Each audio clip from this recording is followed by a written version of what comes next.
A cornerstone is one which unites the two walls together.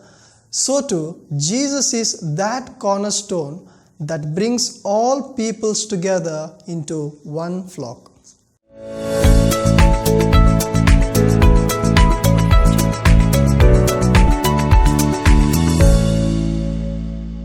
Dear friends, today's readings speak on the two aspects of Christian life. First, the importance of being together, and second, the importance of being together with Jesus. In the Gospel, we see a unique quality of the disciples of Jesus, namely that they were together. The Gospel of St. John, chapter 21, verse 2 and 3 tell us that the unity of the disciples was lived under the leadership of Peter. Why did Jesus choose these simple people to be His special apostles?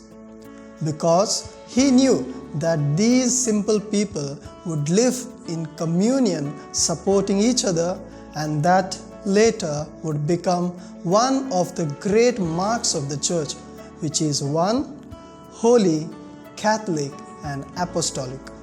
In those days, it was Peter who led the disciples. In our day, it is the successor of Peter, the Bishop of Rome, who leads us.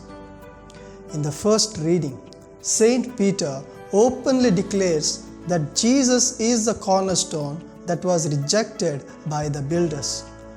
What does the phrase cornerstone imply?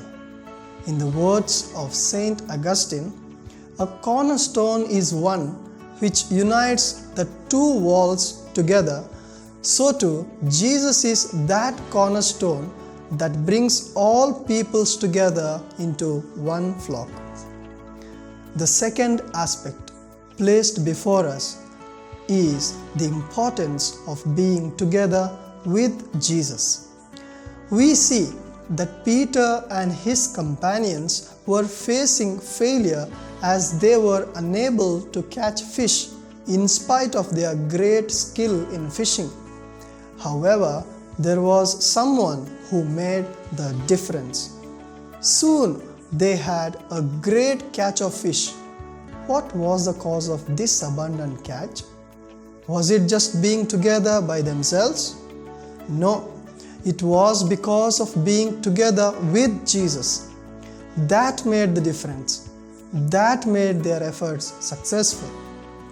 This particular incident teaches us that even though we may be busy trying to do great things together for the sake of the kingdom of God, still, if we do not do them along with Jesus and without prayer and the touch with God, we too will be like those disciples. Our skills will leave us exhausted with hardly any results.